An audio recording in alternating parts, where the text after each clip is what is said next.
찬송가 270장, 찬송가 270장 찬송하시고 우리는 시작하시도록 하겠습니다.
조용히 기도하시고 예배를 시작하시도록 하겠습니다.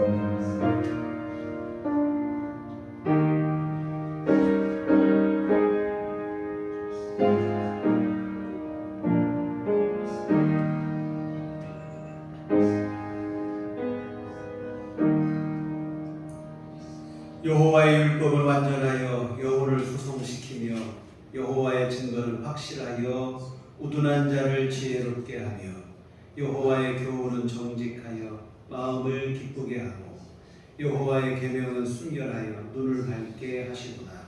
여호와를 경외하는 눈은 정결하여 영원까지 이르고 여호와의 법도 진실하여 다 의로우니 금 곧 많은 순금보다 더 사모할 것이며 꿀과 송이꿀보다 더 달도다. 아멘. 아주 잘 잘해서 찬송가 15장 찬송하시겠습니다.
전능하사 천지를 만드신 하나님 아버지를 믿사오며 그의 아들 우리 주 예수 그리스도를 믿사오니 이는 성령으로 있게 하사 능력으로 아리에게 주시고 본디오 빌라도에게 고난을 받으사 십자가에 못 박혀 죽으시고 장사한 지 사흘 만에 죽은 자 가운데서 다시 살아나시며 하늘에 오르사 전능하신 하나님 분에 앉아 계시다가 저리로서 산 자와 죽은 자를 심판하러 오시리라.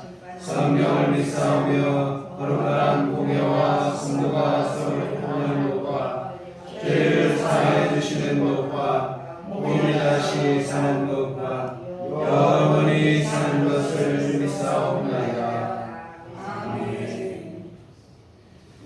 성식 여러분, 그러면 66번입니다.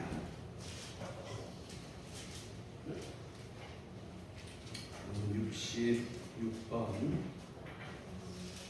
시편 150편 말씀을 교독하시도록 하겠습니다.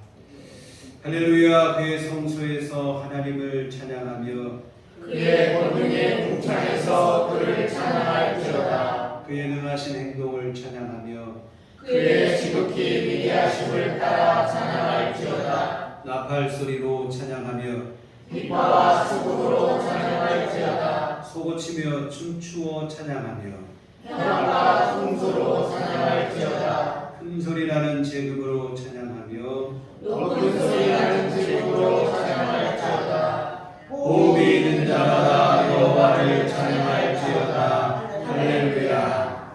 아멘. 성경은 찬송가 4장입니다.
사랑과 축복으로 부족하고 연약한 우리들의 삶을 지켜주시고 인도하시는 여호와 하나님 아버지 감사합니다. 오늘도 주님의 날에 은혜의 자리로 우리들의 발길을 향하게 하시고 하나님의 만나의 말씀을 만나는 축복의 시간을 주셨사오니 이 예배에 온전히 함께해 주시고 신령과 진정으로 임하게 하시며 기쁨과 위로 넘칠 예배로 인도하여 주시옵소서. 바라옵기는 하나님을 향한 우리들의 예배와 기도가 공간적으로 우리들 교회에 한정된 예배와 기도가 되지 않게 하시고 가정과 사회와 일상의 삶 속에서 본능적인 습관처럼 자연스럽고 폭넓게 이루어지고 심령에 스며들게 하여 주시옵소서. 우리들 교회에서 행해진 예배를 통하여 우리들의 올바른 믿음의 방향과 바탕이 흐트러짐 없이 우리들의 일상의 믿음 생활에서 올바르게 정립되게 하시고 바람에 흔들리지 않은 굳건한 믿음으로 다지는 초석이 되게 하여 주시옵소서. 전능하신 하나님 아버지, 사회 전반에 걸쳐서 여러 가지로 힘들고 어려운 상황 속에서 민심이 흉흉하고 사회 기강이 무너지는 이 시대에 살고 있음을 긍휼히 여기시고 하나님이 살아있음을 역사해 주시옵소서. 무지몽매하고 탐욕스럽고 교만한 인간들이 자행하는 이 무너져가는 사회 질서를 하나님의 그 전능하심을 통하여 증거해 주시고 바로잡아 주시옵소서. 먼저 수혜로 삶의 터전을 잃고 망연자실하며 시리에 빠진 많은 이재민들을 불쌍히 여기시고 저들에게 힘주시고 지혜를 내려주셔서 저들이 하루빨리 회복되어 평범한 일상의 행복을 누리게 하여 주시옵소서. 백주 대낮에 무차별적인 끔찍한 인명사고들이 자행되어지는 이 암울하고 무서운 세상을 주님께서 살펴보시고 불쌍히 여기시며 치유하여 주시옵소서. 천하보다 소중한 하나님이 주신 생명을 경시하며 흉악무도한 짓을 자행하고 있는 저들의 심령에 하나님을 영접하게 하시고 하나님의 영이 살아계셔서 저들의 심령이 기적적으로 변화되게 하시고 새로운 피조물로 거듭나게 하여 주시옵소서. 더불어 억울하고 안타깝게 생을 마감하고 부상당한 분들과 가족들에게 하나님의 크신 위로가 새로운 삶의 힘이 되게 하여 주시옵소서. 질서와 정의의 여호와 하나님 아버지, 이 부패하고 불의가 넘치는 대한민국과 위정자들과 공무원들을 질책하여 주시고 징계하여 주시옵소서. 저들이 진정 자신의 불의한 사익을 버리고 진정으로 국민을 위한 공복으로 거듭나게 하시고 자신의 직이나 직책을 하나님이 주신 귀한 축복으로 인식하고 오로지 국민만을 위한 참된 일꾼으로 심기일전하여 봉사하게 주시옵소서.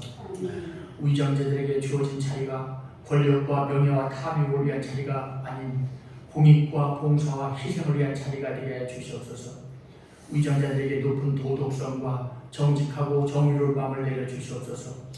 그리하여 오랜 역사의 불곡 속에서도 하나님의 은혜와 축복으로 만들어진 우리 대한민국이 다시금 새롭게 변화되고 발전될 수 있도록 주님의 능력으로 이끌어 주시옵소서. 우리들 교회를 사랑하시는 하나님 아버지, 우리들 교회가 현재 어려운 조건과 상황 속에서도 스스로를 희생시켜 많은 사람이 열매를 맺게 하는 미나리 같은 교회가 되게 하여 주시옵소서. 이를 위하여 모든 성도들이 각자의 처한 위치에서 늘 기도하게 하시고 찬양하게 해 주시옵소서. 각자가 예수님의 향기를 발산하고 있는 자랑스러운 전도자가 되게 하여 주시옵소서. 오늘도 여러 가지 모양으로 예배의 날개를 달아주기는 손길들 기억하시고 축복하여 주시옵소서. 병환 중에 있는 교우들을 위로하시고 치료하여 주시옵소서.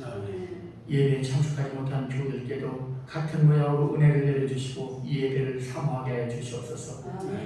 하나님 말씀을 증거하신 목사님 위에 성령님이 늘 함께 해주시고 충만하게 해주시며 육신적으로 늘 강건하게 해주시옵소서.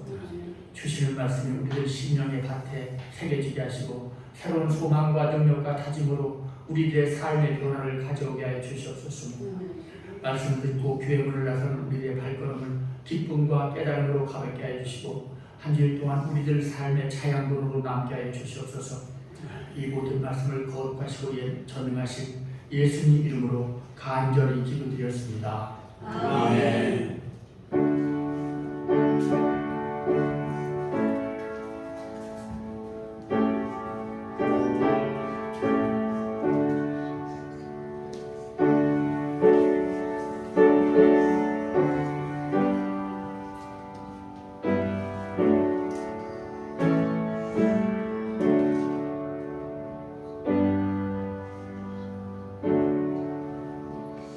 주님 가르치신 기도하시겠습니다.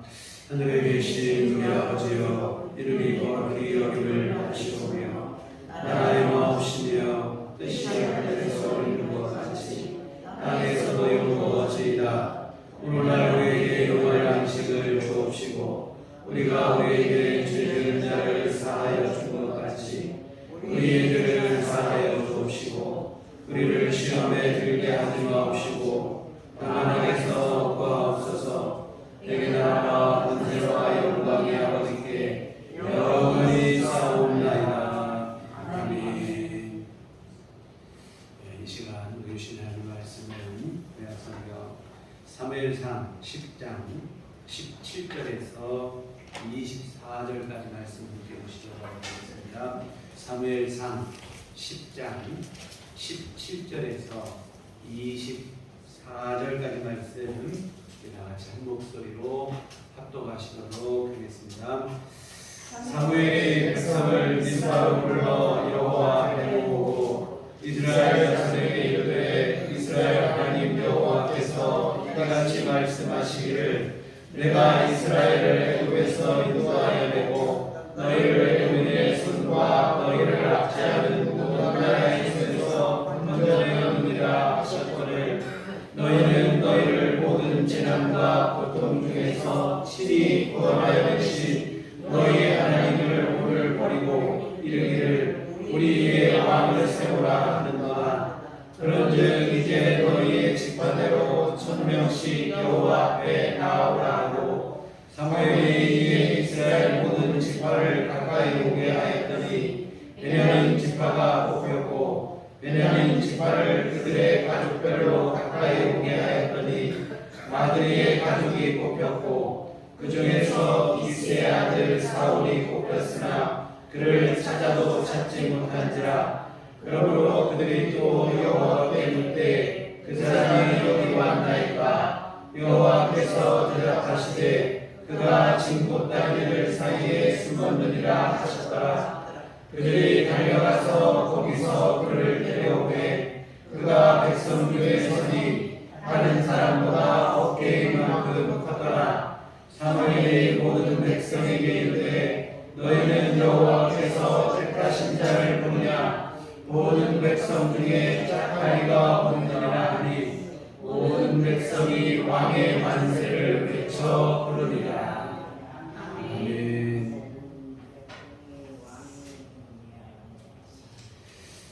우리 주님의 은총과 평안이 교회 여러분과 함께 하시기를 기원합니다. 아멘. 지난 한 주간 태풍에 또 폭염에 고생들이 많으셨습니다. 고생하셨습니다. 우리는 뭐 도시지에서 생활하는 우리도 이렇게 힘든데 농촌에서 농사를 어려워 하시는 농부들은 이게 얼마나 더 힘들까 그런 생각이 듭니다. 자식같이 키운 농작물을 하루아침에 다 잃어버리는 일이 벌어지기도 하니 말입니다. 이 막연한 자신할 수밖에 없는데요. 물에 잠긴 농작물 앞에서 울먹이느라 차마 말을 잇지 못하는 농부들의 인터뷰를 보면 TV를 통해 보는 것만으로도 마음이 참 먹먹해지고 가슴이 아픕니다. 세상 만사가 다 그렇지만 농사가 참 어려운 것 같아요. 사람의 노력만으로 열심히만 한다고 되는 것이 아니기 때문에 그렇습니다. 농부가 아무리 최선을 다해도 하늘이 돕지 않으면 소용이 없어요.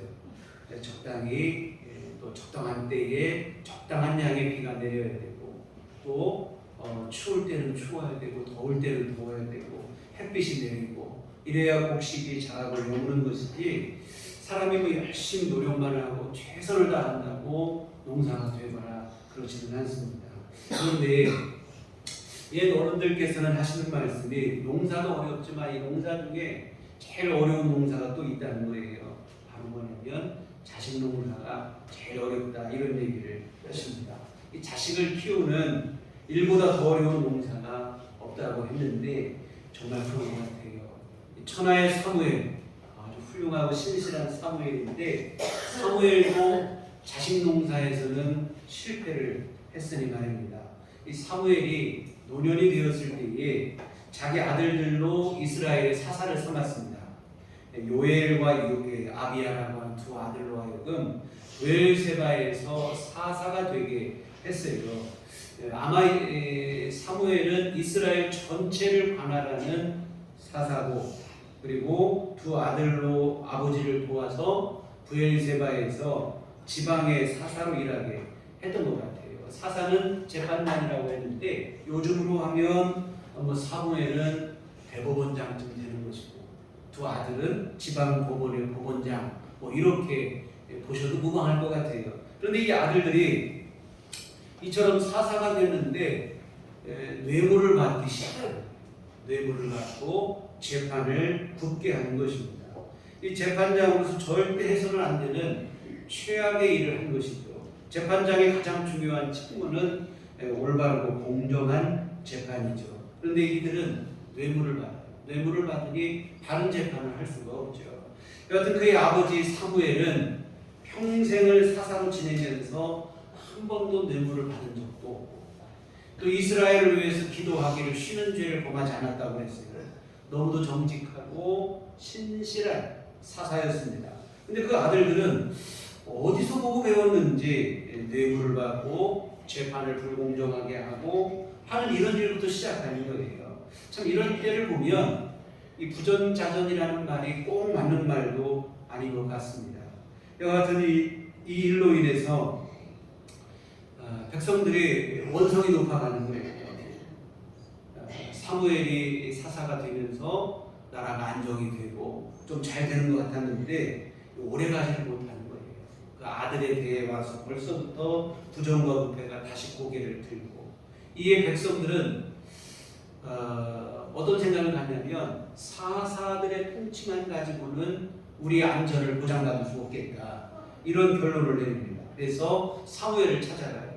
사무엘을 찾아가서 뭐라고 하냐면 우리나라도 다른 나라들처럼 왕을 세워야겠다. 이 사사, 재판관만 가지고 어떻게 우리가 살 수 있겠느냐. 당신의 아들은 뇌물을 받고 뭐 이런 거죠. 그러면서 하는 말이 우리 왕을 세워달라. 이런 요청을 합니다. 다시 말씀드리고 여러 번 말씀드렸던 같지만 사사 통치라고 하는 것은 하나님의 통치예요. 하나님께서 이스라엘 안에 최소한의 권력으로 재판관만 세워놓고 이스라엘의 임금은 하나님이라는 거예요. 하나님이 직접 이스라엘을 다스리시겠다고 하는 의지의 표현입니다. 그런데 이스라엘 백성들은 지금 뭐냐면 사사의 통치로는 안 되겠다는 거예요. 다시 말하면 하나님 믿고 어떻게 살겠냐.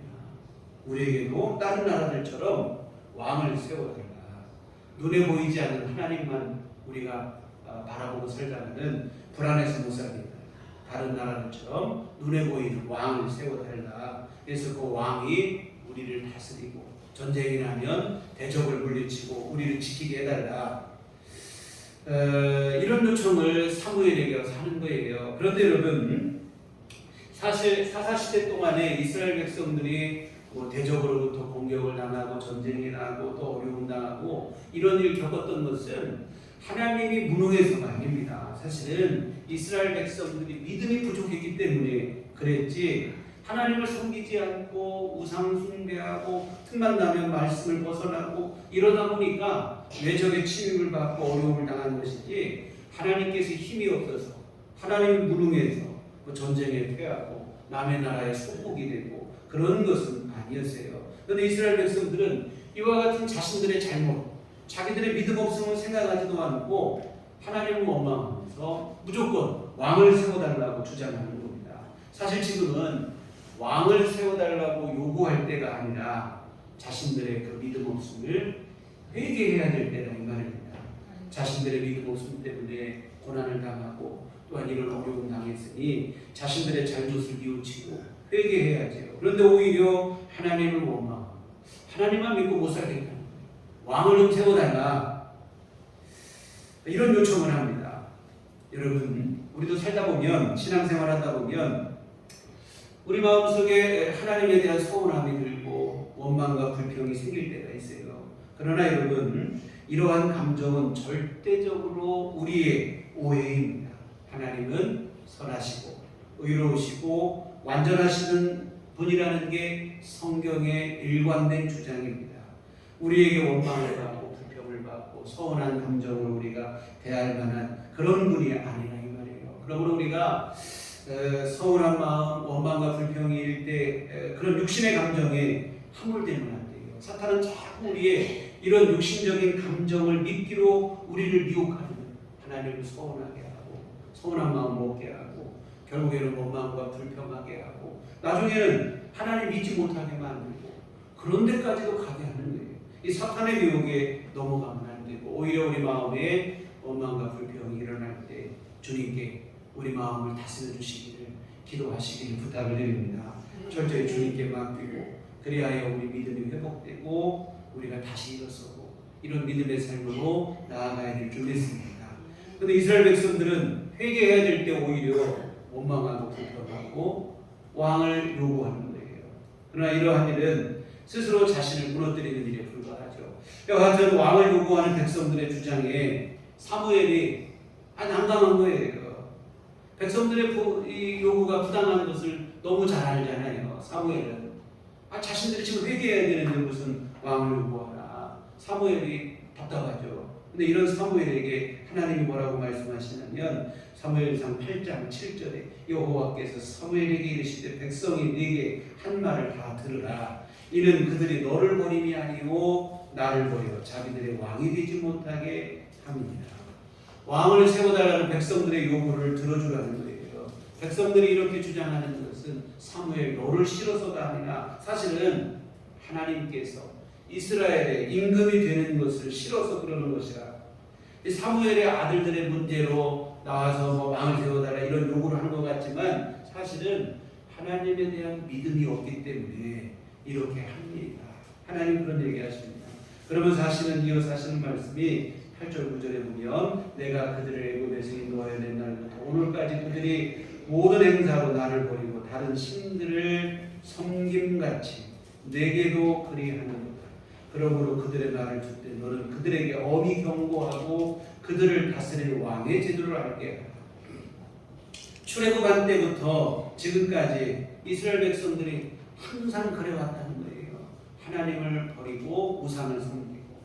그러니 왕을 요구하는 일이 새삼스러울 것도 없다는 것이 하나님의 입장입니다. 그러나 하나님께서 왕을 세워주는데 한 가지 알아야 할 게 있다는 거예요. 바로 뭐냐면 하나님의 다스림이 아닌 왕이 다스릴 때 백성들이 감당해야 될 의무가 있다는 거예요. 그게 이제 사무엘상 8장 10절부터 17절까지 길게 쭉 기록이 되어 있는데 여러분 우리도 지금 대통령이 우리나라를 다스리고 또 이런 정치 지도 체계가 있잖아요. 그러다 보니까 국민들이 해야 될 일이 있어요. 뭡니까? 세금을 냅니다.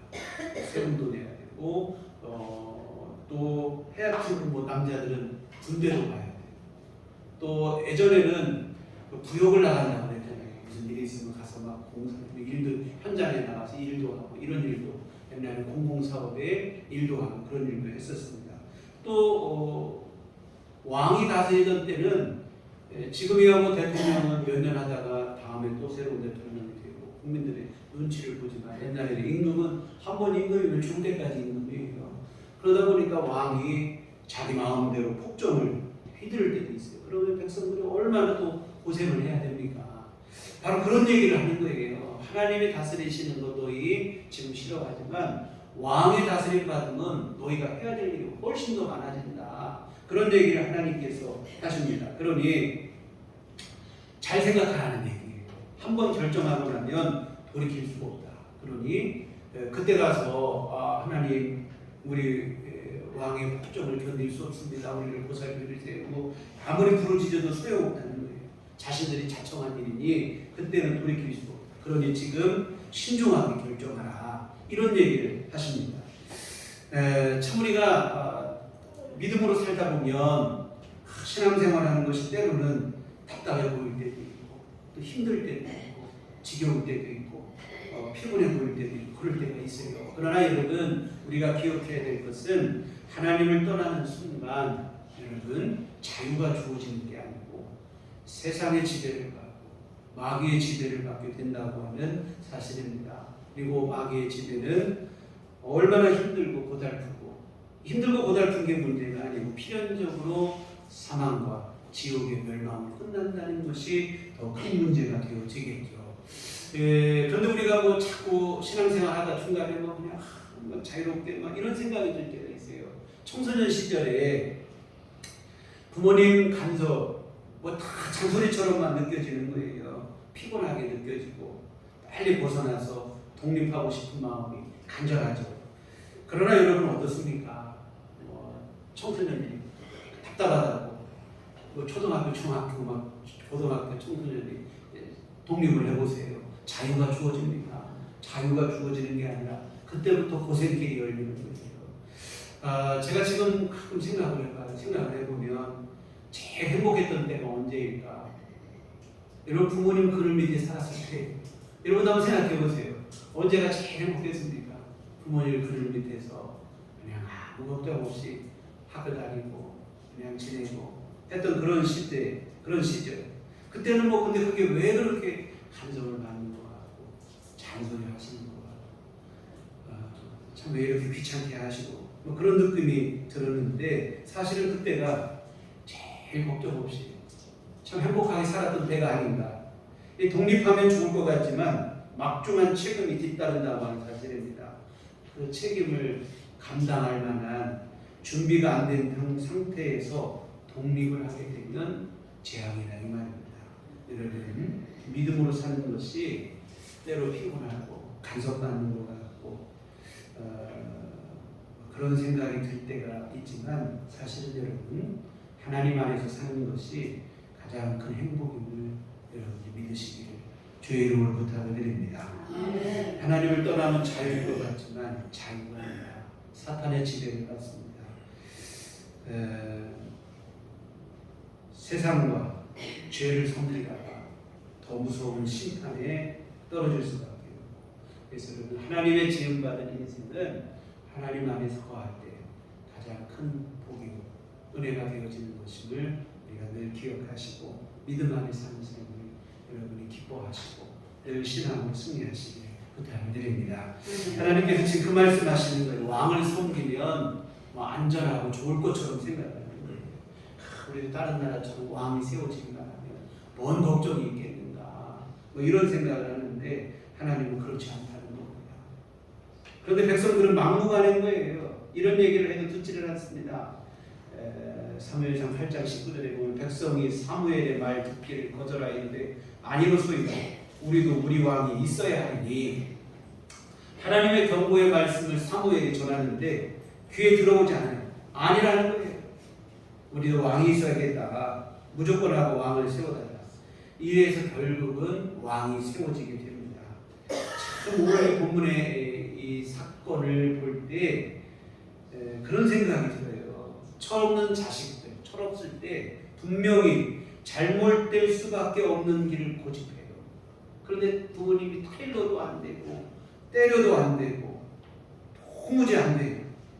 어쩔 수 없이 그 길을 허락할 수밖에 없는 그 부모의 심정이 느껴지는 거예요. 자식 이기는 부모가 없잖아요. 하나님도 마찬가지예요. 막무가내로 그냥 우기는 데는 하나님도 어찌하지 못하고 잘못된 길로 잘못될 수밖에 없음이 분명함에도 불구하고 어쩔 수 없이 그들의 요구를 들어주시는 거예요. 다만 하나님께서 별탈 없기를 바라는 그런 마음은 있으시겠지만 같은 하나님의 마음이 안타깝죠. 여하튼 이렇게 해서 이스라엘의 왕이 세워지고 이제 사사의 통치로 이것은 끝나고 왕정 시대가 열리게 되는데 하나님의 계획이 무너지게 되는 거죠. 하나님은 아까도 말씀드린 것처럼 하나님이 직접 다스리심으로 하나님의 나라의 모델을 세상 가운데 보여주고 싶으셨어요. 그런데 사사 시대는 실패로 막을 내립니다. 하나님의 바람이 무참하게 짓밟히고 말고 결국 이제는 왕정 시대, 왕이 다스리는 이러한 시대로 사사 시대에서 왕정 시대로 넘어가는데, 근데 왕정 시대가 열리면서 나라가 조금 안정이 되긴 해요. 그러면 뭐 사사 시대보다 왕정 시대가 더 좋은 건가? 그런 뜻은 아니에요. 여러분, 하나님의 통치가 가장 완전하죠. 다만 문제는 뭐냐면 하나님의 다스리심이 제일 좋은데 이스라엘 백성들의 시민의식이 그만큼 뒤따라지지 못했다는 게 문제입니다. 우리 가끔 그런 얘기해요. 옛날에 좋았다는 얘기 하시는 분들이 있어요. 나쁜 놈 잡아다니고 독재 시절. 민주시대가 된 것에 이게 민주 시민의식이 못 따라주니까 그런 문제들이 발생하는 것 같아요. 바로 지금 그 얘기예요. 하나님의 다스리심이 사실 제일 좋죠. 그런데 시민의식 그만큼 안 돼요. 이스라엘 백성들이 하나님이 그냥 다스리시고 좋게 얘기해서 되는 게 아니고 때려야 말 듣는 그런 수준에밖에 안 돼요. 임금이 와서 왕이 강력한 명령을 내리고 뭐 이렇게 해야 그래야 조금 움직이고 말을 듣고 그런 수준이다 보니까 왕정 시대가 되니까 조금 나아가 안 되는 거예요. 참 서글픈 일이죠. 이와 같은 하나님의 기대는 물거품이 되고 왕정 시대로 넘어가고 이리하여 이스라엘의 초대 왕으로 선택된 사람이 사울입니다. 근데 왕을 세우는데 하나님께서 뽑으시는데 제비 뽑기로 뽑아요. 제비 뽑는다는 얘기는 하나님이 선택하신다 이 얘기가 되어지는데 여하튼 하나님은 사무엘을 통해서 이스라엘의 왕을 뽑으시는데 사울이라고 하는 사람을 이스라엘의 초대 왕으로 세우셨어요. 사울이 왕이 될 때 참 겸손하고 신실한 사람이었어요. 하나님이 이 정도면 이스라엘의 왕이 돼도 괜찮겠다 싶을 정도로 겸손한 사람이었습니다. 그의 겸손을 엿볼 수 있는 사건이 바로 이제 오늘 본문인데 사무엘이 이스라엘의 왕을 선택하기 위해서 제비를 뽑을 때입니다. 미스바에서 모든 지파를 모이게 한 다음에 제비를 뽑아요. 12지파 중에서 제비를 뽑으니까 베냐민 지파가 뽑혔어요. 베냐민 지파에서 또 이제 가족별로 또 이제 제비를 뽑으니까 마드리의 가족이 뽑혔고 마드리의 가족 중에서 이제 한 사람 한 사람 개인을 갖고 제비를 뽑으니까 최종적으로 사울이 뽑혔습니다. 그런데 사울이 제비를 뽑히니까 사울이 왕이 돼 사울이 어디 있는가 찾으니까 찾아도 찾지를 못하는 거예요. 찾을 수가 없어요. 왜? 사울은 스스로 자기는 왕이 될 만한 사람이 못 된다 해서 숨은 것입니다. 얼마나 꼭꼭 숨었는지 하나님께서 사울이 숨은 것을 가르쳐달라고 하나님께 기도를 해야 될 정도였어요. 하나님이 기도해서 하나님 사울이 왔으니까 하고 물으니까 하나님이 하시는 말씀이 그가 지금 짐 보따리들 사이에 숨어 있다는 거예요. 여러분 왕이 될 사람을 지금 뽑기 위한 제비 뽑는 자리입니다. 서로 어떤 마음이겠습니까? 혹시 내가 왕을 뽑히지 않을까? 다 그런 기대를 갖고 있어요. 그런데 사울은 오히려 그때에 진보다리 사이에 숨어 있는 거예요. 왕이 되겠다고 내가 막 나서고 기대감을 갖는 게 아니라 나 같은 사람이 무슨 이스라엘 왕이 되겠는가, 나는 그만한 자가 못 된다 해서 스스로 숨는 거예요. 이 겸손한, 그만큼 겸손한 사람입니다. 이 겸손이 오히려 하나님의 마음에 합한 것입니다. 스스로 낮추는 사울을 하나님께서도 오히려 높이셔서 이스라엘의 임금이 되게 하시고, 여러분, 교만이라고 하는 것은 우리를 패망하고 우리로 하여금 무너지게 하지만 겸손은 하나님의 은혜를 입게 하는 줄 믿습니다. 이처럼 겸손한 마음이 있으니 하나님이 사울을 선택합니다. 사울을 선택하자 모든 백성들이 환영을 하는 거예요. 하나님께서 택하신 왕. 오늘 24절, 오늘 본문 24절을 보면 사무엘이 모든 백성에게 이르되 너희는 여호와께서 택하신 자를 보느냐, 모든 백성 중에 짝하리가 없느니라 하니 모든 백성이 왕의 만세를 외쳐 부릅니다. 하나님께서 택하신 왕이라. 이 사무엘이 이렇게 백성들에게 선포를 하니까 모든 백성이 왕의 만세를 부르며 기뻐합니다. 그런데 여러분, 이처럼 모든 사람들이 기뻐만 하는 게 아니었어요. 보니까 몇몇 사람들이 부정적인 반응을 보이는 사람들이 있습니다. 사울 같은 사람이 무슨 왕이 되냐? 사울이 무슨 우리를 전쟁에서 우리를 구원하겠느냐? 27절, 본문 뒤에 있는 27절에 보면 어떤 불량배는 이르되 이 사람이 어떻게 우리를 구원하겠느냐고 멸시하며 예물을 바치지 아니하였으나 그는 잠잠하였더라. 이 사울이 왕됨을 노골적으로 반대하는, 비난하는 반대자들이 있습니다. 사울로서 특히 불쾌하죠. 불편할 수밖에 없어요. 그러나 사울은 그런 말에 여기 보면 그는 잠잠하였다. 그는 누구냐면 사울이에요. 사울은 발끈하지 아니하고 잠잠히 있었다는 거예요. 사실 지금 자기가 왕이 됐어요. 왕의 권한으로 이런 자들을 처단할 수 있죠. 그러나 사울은 그냥 못 들은 척 넘어가는 거예요. 이 사울의 겸손한 인격을 이 부분에서도 우리가 다시 확인할 수 있습니다. 근데 여러분, 이것이 바로 진정한 지도력입니다. 자신에 대해서 비난하는 사람이 있어도 그 말도 감수할 수 있는, 뭐 겸손함이고 성숙함이고, 이게 바로 진정한 지도력이죠. 이렇게 이스라엘의 왕이 되고 나서 11장에 보면 사울이 왕이 되고 난 다음에 첫 번째 전쟁이 벌어집니다. 요단 동편의 길르앗 야베스 지역에 암몬이라고 하는 나라가 쳐들어오는 거예요. 이때 사울이 처음으로 왕이 돼서 군사를 모집해서 전쟁을 나갑니다. 그런데 이 첫 번째 전투에서 사울이 승리를 거둡니다. 큰 승리를 거둬요. 그러자 백성들이 사울을 왕으로 삼은 것을 얼마나 다행스럽게 생각하면서 어떤 얘기를 하냐면, 일전에 사울이 왕이 되었을 때 그를 반대하고 비난하는 자들 어디 있느냐, 그들을 당장 죽여야 되겠다. 11장 12절에 보면 백성이 사무엘에게 이르되 사울이 어찌 우리를 다스리겠냐 한 자가 누구니까 그들을 끌어내소서 우리가 죽이겠나이다. 뭐냐면 사울이 왕 되었을 때 아까 반대했던 사람이 있다고 했잖아요. 그 사람들 지금 어디 있냐, 그 사람들 끌어내라, 당장 죽여야겠다. 사울이 이렇게 훌륭한 왕인데 그를 비난하느냐, 이런 얘기를 합니다.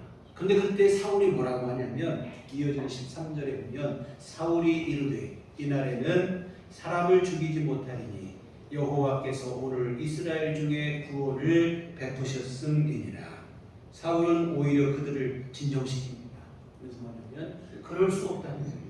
오늘은 하나님께서 오늘 우리 이스라엘에 구원을 베푸신 날인데 우리가 어찌 우리 안에서 피비린내 나는 일을 하겠느냐는 거예요.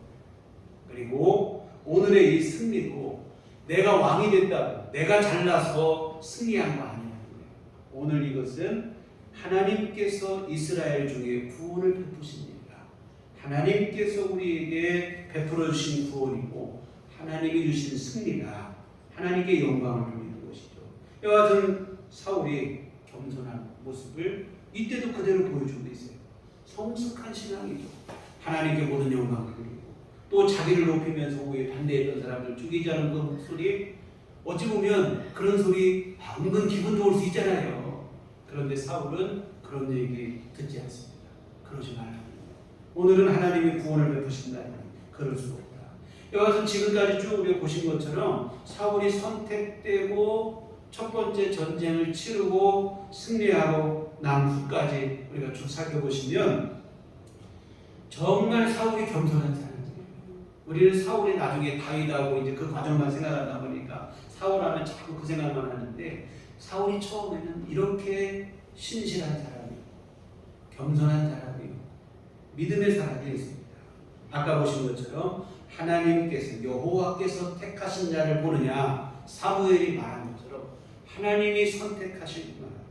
하나님이 택하신 자라고 하는 그러한 칭호를 얻을 만큼 신실한 사람이었습니다.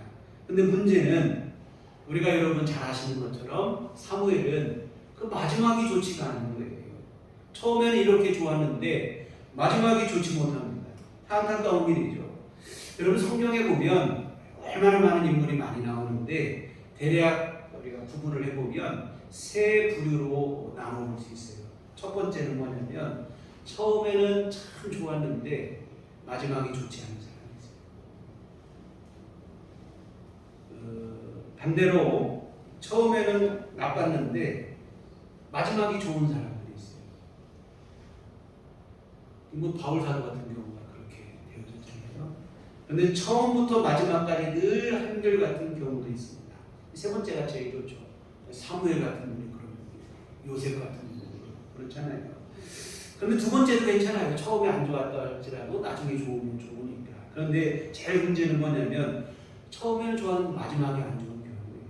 대표적인 인물이 바로 오늘 본문의 사울과 같은 경우이고 신약 성경에 찾아본다면 가룟유다 같은 경우가 해당이 되어지겠죠. 참 사울이 처음에는 참 좋았어요. 그런데 이렇게 좋았는데 잘 나가다가 추락하게 됐어요. 그 계기가 있습니다.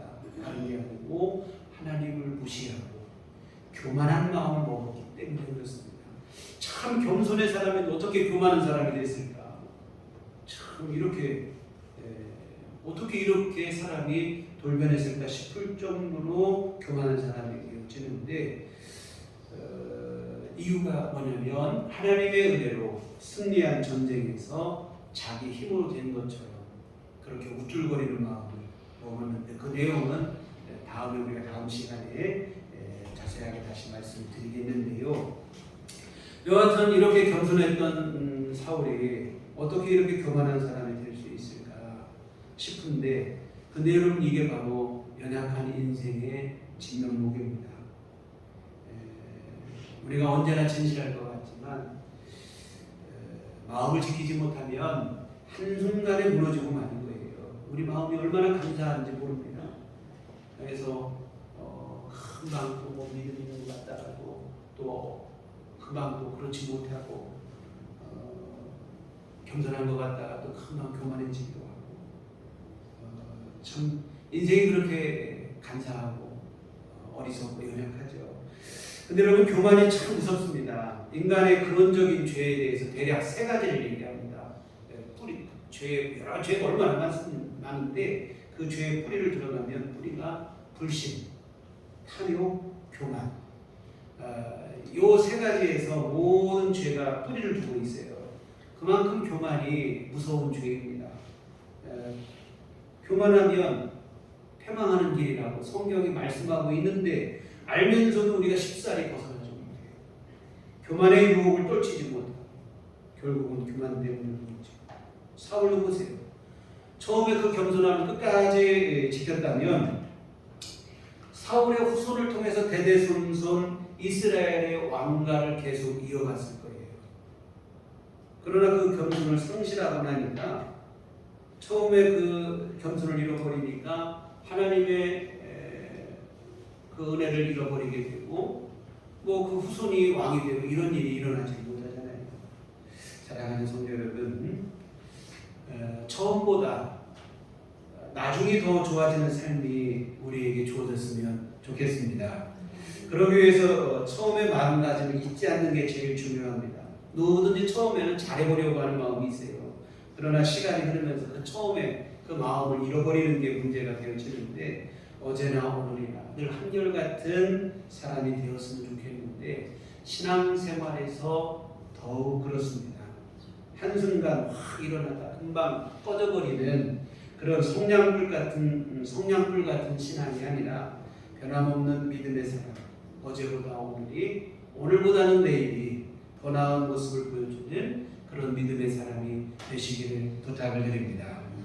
우리가 갈수록 더 좋아지는 삶이 되어야 돼요. 그러기 위해서 제일 조심해야 될 게 바로 뭐냐면 오늘 사울에게서 볼 수 있는 것은 이 교만입니다. 뭔가 좀 됐다고 생각되어졌을 때 여러분 조심하셔야 돼요. 우리가 인생의 상승곡선을 그을 때가 있어요. 점점 막 좋아지고 막 올라갈 때, 근데 여러분 이때 거기에 도취되면 안 되고 정말로 그때가 사실은 우리 마음을 더욱 조심해야 할 때입니다.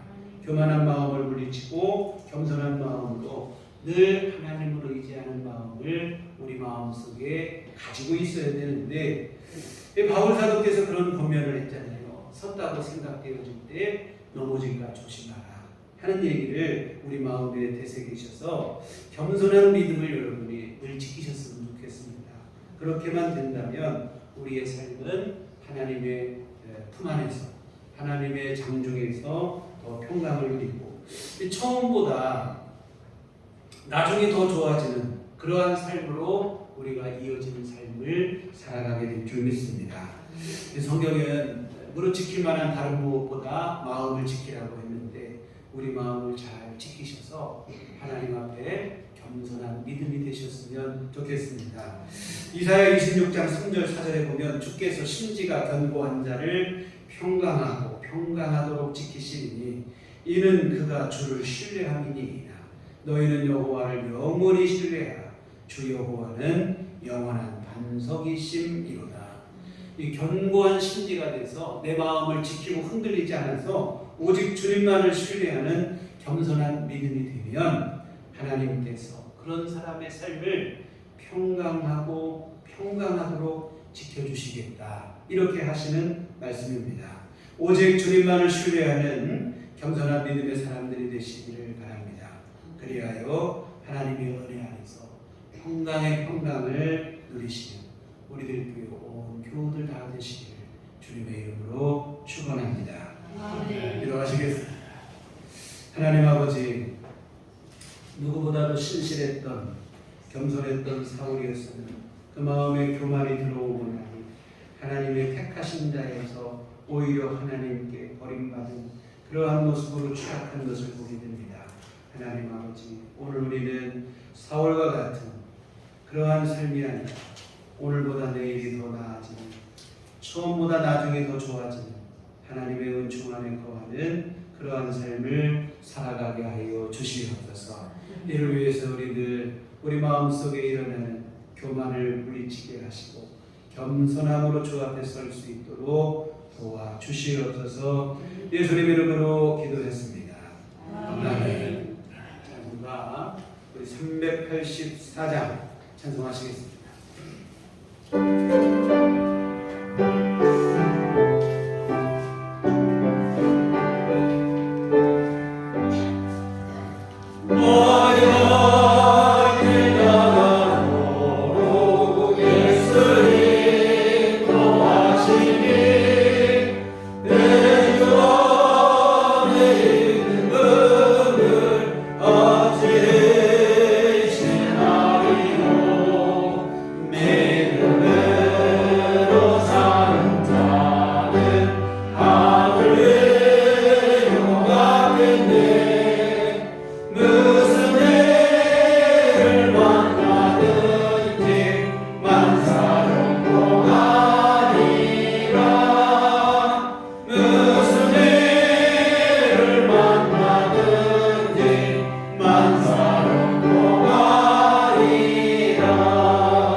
하나님 아버지 은혜를 감사합니다. 언제나 우리 삶 속에 함께 하시고 늘 도우시는 은혜로 이끄심을 감사를 드립니다. 하나님 오늘 귀한 예배로 또 우리를 인도하시고 주께 나와 하나님께 영광 돌리게 하심을 감사를 드립니다. 하나님의 귀하신 은혜 이 모든 은총 감사하며 주 앞에 이 헌금을 드립니다. 하나님 기뻐 받으시고 주의 귀하신 일들 이루는데 귀하게 쓰임받도록 원능으로 역사하여 주시옵소서. 아버지 하나님 또 헌금을 드리고 몸과 마음과 시간과 정성을 바쳐 예배한 모든 심령들을 하나님 기뻐 받으시며 한량없는 주의 은총 베풀어 주시되 우리 믿음을 더욱더 견고히 하여 주님 앞에 온전하게 하시고 겸손하게 하시고 신실한 믿음으로 주님의 은총 안에 거하는 복된 삶을 이어갈 수 있도록 도와주시옵소서.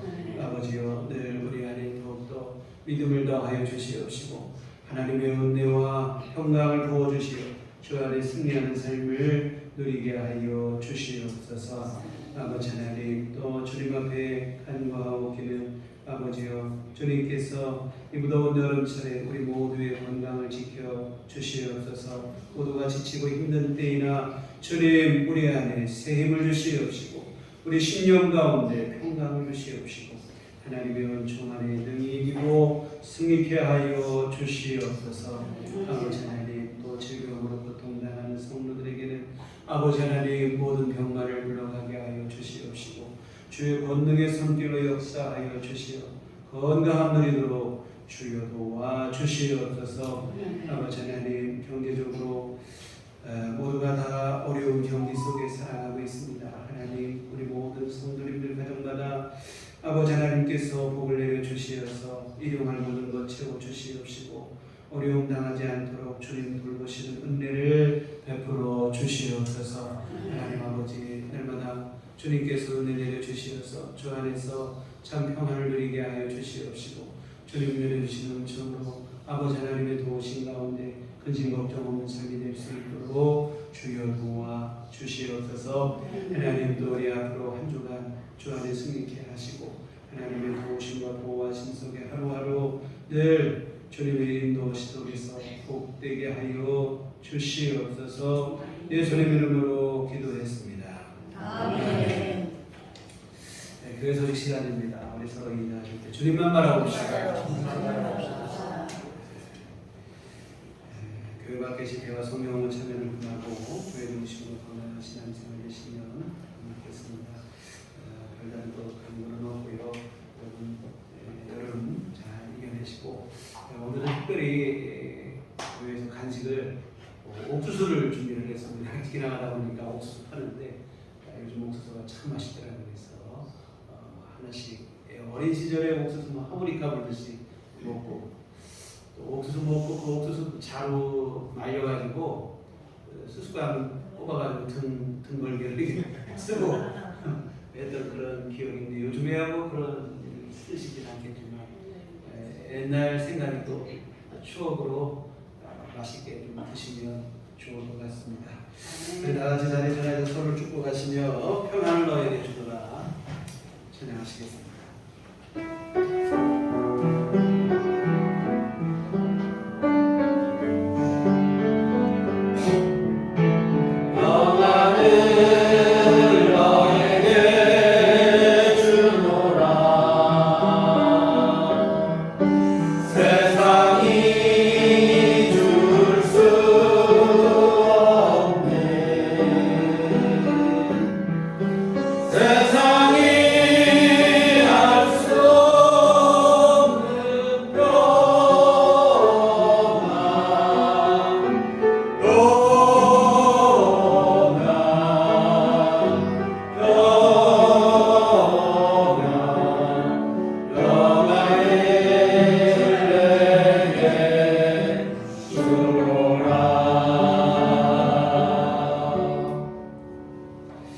오직 성령이 너희에게 임하시면 너희가 권능을 받고 예루살렘과 혼유대와 사마리아와 땅 끝까지 이르러 내 증인이 되리라.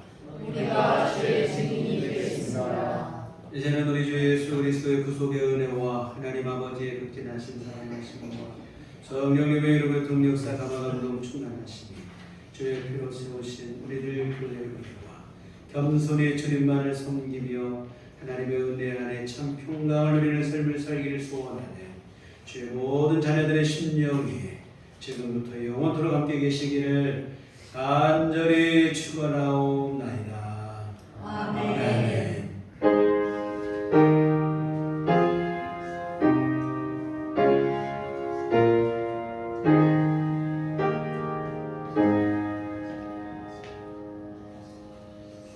감사합니다. 이 나무를 하나님을 바치도록 하겠습니다.